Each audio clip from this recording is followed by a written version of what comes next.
16 মাস যে গাছটার নিচে দাঁড়িয়ে থাকতেন মা, সেখানেই মিলল তার শহীদ সন্তানের লাশ। আবারও কাঁদালো এক মায়ের গল্প। শুধু একটা শব্দ, মা। তবুও পৃথিবীর সব অভিধান মিলিয়ে, সব ভাষার সব শব্দ একসাথে করেও মায়ের অর্থ বোঝানো যায় না।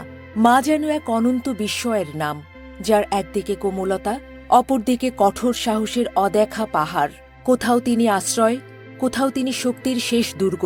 তাই হয়তো বলা হয়, পৃথিবীর সবচেয়ে বড় গল্প মাকে ঘিরেই লেখা হয়। বাংলাদেশও সেই গল্পের সাক্ষী। জুলাইয়ের গণঅভ্যুত্থানে যখন রক্তে লেখা হচ্ছিল নতুন ইতিহাস, তখন মাতৃভূমির ডাকের কাছে ব্যক্তিগত সব সম্পর্ক, সব আপন কোলাহল ছোট হয়ে যাচ্ছিল।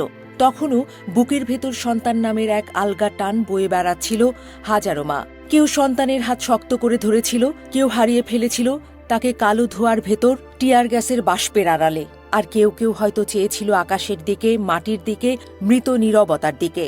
তেমনই এক মায়ের কাহিনী আজ পুরো দেশের বুক কাঁপিয়ে দিয়েছে। এ এক হৃদয় বিদারক অথচ অলৌকিক গল্প। রাজধানীর রায়ের বাজার কবরস্থানে দুচোখ জুড়ে ছড়িয়ে থাকা অসংখ্য কবরে কেবল নীরবতা। সেখানে একটি পুরনো গাছ, তার ছায়ার নিচে প্রায় নিয়মিত দাঁড়িয়ে থাকতেন একজন মা। নিখোঁজ সন্তানের খোঁজ করতেন নিঃশব্দে। মুহূর্তরা হয়ে পড়ত নিথর, নীরব। দিনের পর দিন, মাসের পর মাস পেরিয়ে গেছে এভাবেই। তবুও তিনি আশা বন্ধ করেননি। ভাঙা বুক নিয়েই দাঁড়িয়ে থাকতেন কবরখানায়, যেন বুকের ভিতর উৎসারিত সেই অদ্ভুত টান বলে দিত, এই কাছেই আছে আমার সোনা, এই মাটির ভেতরে কোথাও শুয়ে আছে আমার নারী ছেঁড়া ধন, জাদু মানিক।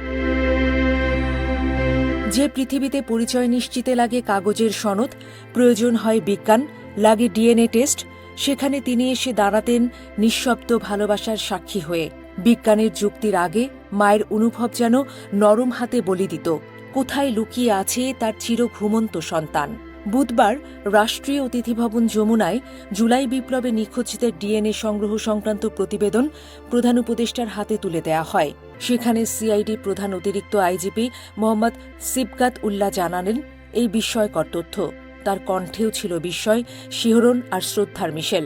তিনি বললেন, সেই মায়ের নিয়মিত আসার কথা, সেই গাছের নিচে দাঁড়িয়ে থাকার কথা। এই পুলিশ কর্মকর্তা জানালেন, ওই মা 16 মাস যে কবরটার কাছে এসে দাঁড়াতেন, বিস্ময়করভাবে সেখানেই মিলেছে তার সন্তানের মরদেহ। মায়ের হৃদয়ের টানের এই গল্পটাই মুহূর্তে ঢেউ তুলল মানুষের ভেতর। কেউ নিশ্চুপ হয়ে গেলেন, কেউ চোখের কোণে আগলে রাখলেন জল, কেউ হয়তো ভাবলেন, এই রহস্যের নামই কি মা? এই অদৃশ্য টানে কি মাতৃত্বের সবচেয়ে বড় বিজ্ঞান? 16 মাস ধরে সেই মা প্রতিদিন না হোক সুযোগ পেলেই ছুটে যেতেন রায়ের বাজারে। গাছটার নিচে তাকিয়ে কখনো নীরবে কথা বলতেন, কখনো কাঁদতেন নিঃশব্দে। হয়তো বলতেন, ফিরে আয় বাবা, আরেকবার শুধু মা বলে ডাক আমাকে। হয়তো বলতেন, আমি তো এসেছি, তুই দেখা না দিলেও আসব, আমি তবুও থাকব এই ছায়ার নিচে। শেষ পর্যন্ত সেই অপেক্ষার অবসান হল। শনাক্ত করা গেল সন্তানকে। তবে দুঃখ ঘুচল কি? মোটেও না। মায়ের হৃদয় এই ক্ষত বয়ে বেড়াবে আজীবন। গোটা পৃথিবী ভুলে গেলেও সন্তানের মুখ মা ভোলে না। তারপরেও হয়তো কোনো এক রহস্যময় শান্তি নেমে এলো। অন্তত তিনি জানলেন কোথায় ঘুমিয়ে আছে তার বুকের মানিক। কবরের ঠিকানা পেলেন, অন্তত পেলেন সন্তানের শেষ আশ্রয়স্থলের মাটি স্পর্শ করার সুযোগ। এ যেন কেবল একটি পরিবারের গল্প নয়, এ যেন বাংলাদেশের মাতৃত্বের প্রতীকী চিত্র, যেখানে মা একদিকে কোমল অশ্রুবিন্দু, আরেকদিকে সাহসী পতাকা, যেখানে মা কাঁদেন তবু মাথা তুলে রাখেন, যেখানে সন্তানের মৃত্যু পরাজয় নয় বরং এক মহাকাব্যের শিরোনাম হয়ে ওঠে। আজ এই গল্প নতুন করে মনে করিয়ে দিল, মা যেন কোনো শব্দ নয়, মা এক অলৌকিক অনুভূতি। তার রক্তের টান, তার অদৃশ্য ডাক, তার অন্তহীন অপেক্ষাই হয়তো পৃথিবীর সবচেয়ে বড় সত্য।